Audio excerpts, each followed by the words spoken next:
Good evening all and welcome to another video on All Hail the Ale. It's Saturday night, which means it's craft beer night. The beer we're going for tonight is from Wilde Child. It is this one.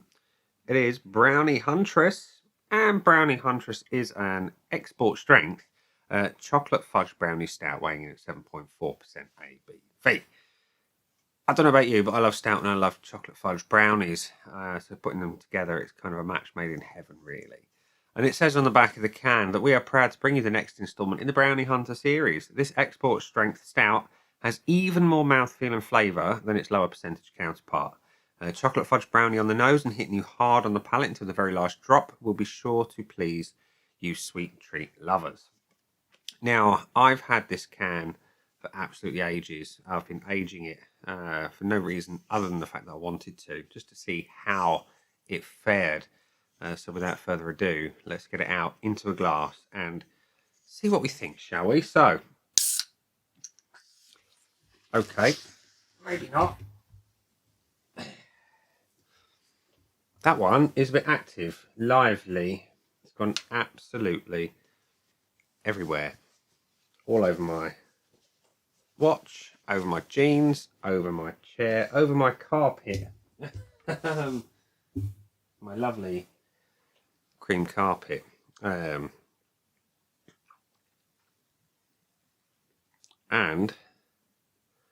as it stands, the can won't actually open properly. There we go. It's a little bit on the lively side. It's gone all over the chalkboard of joy as well. So let's just dry the hands off a little bit. And I'll say we would have an intermission, but my editing skills aren't that great on the video, so you just have to deal with me tidying up a bit. Anyway, the pour is brown, clearly, and yeah, a little bit of mahogany coming through. We've got a creamy tan coloured head, light and foamy, and yeah, nice colour. Not quite as dark as I was hoping for in a stout, but like I say, a little bit of mahogany coming through. Probably can't quite see it there, but there really is. Anyway, the whiff. It's chocolate. It's fudge. It's a milk chocolate. It's a sweet smelling thing. There's a nice dark roasted malt behind it. Almost got berry notes to it. But otherwise, it smells like it's going to be, as I say, a sweet treat lover's delight. So, it looks all right. I want it darker though. Smells great. Let's have a taste. Cheers.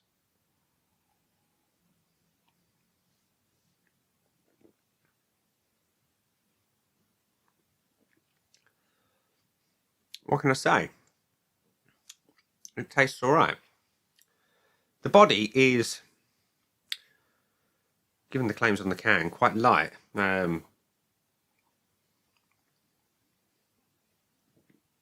Light to medium at best.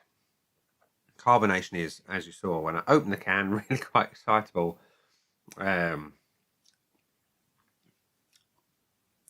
Yeah. Flavours though, nice. You've got nice roasted malts, but ahead of that you've got the chocolate. Big amounts of chocolate. And it's a sweet milk chocolate kind of thing going on.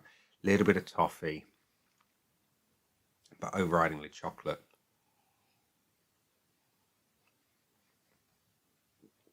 Berry notes that you get on the nose as well do translate slightly to the flavours, but not in a big way.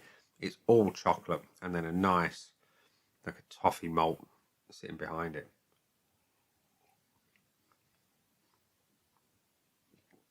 The finish is undeniably sweet, short-lived, not a huge amount of roasted malt behind it,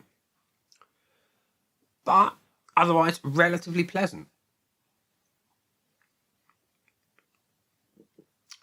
Yeah, interesting. So, let's go and have a look at the slightly dampened scoreboard of joy, which says that Wilde Child Brownie Huntress has had 3,600 check-ins, 8 from people I know, 3.95 as an average, and slightly less than 3.88 from people I know. So, yeah. let's go to my scoreboard of joy, which is currently void of points and void of liquid beer as well, and give it some.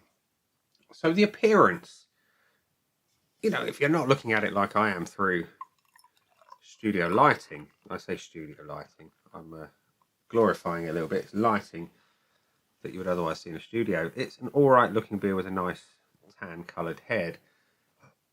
Light reveals a bit too much lightness for me, and on a beer of this nature I want more dark, a lot more darkness, so I'm going to give it 0.5.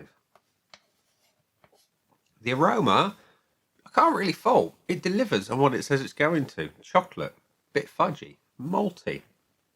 No real complaints there.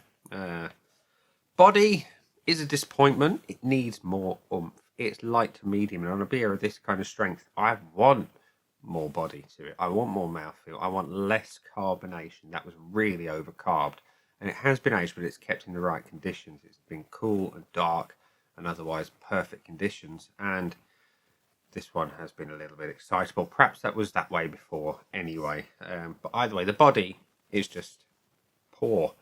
Needs more. I'm going to give it a 0.25 because it's really lacking on a beer of that strength.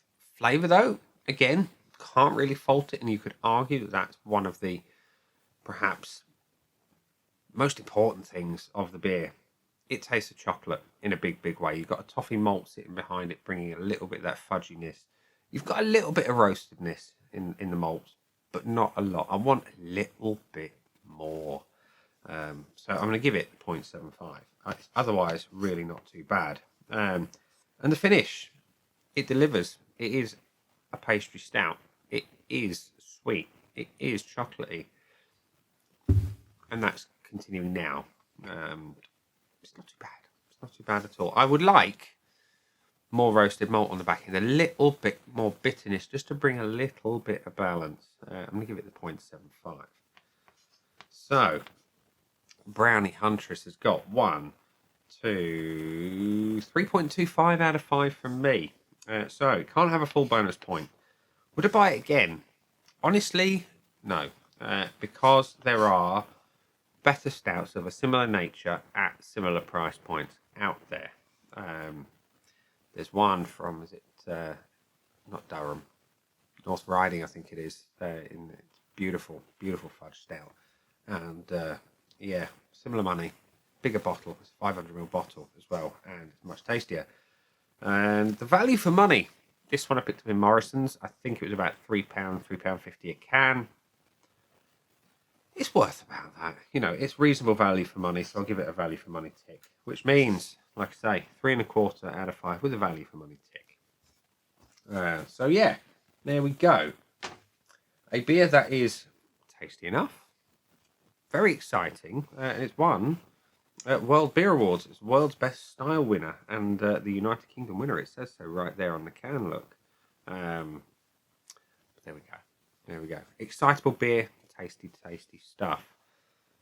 Just, yeah, maybe one to keep chilled a bit more than I did. Just maybe temper that excitement. And on that note, we're going to leave it there and say that has been the beer. I've been me. Those down there are the stains on my carpet.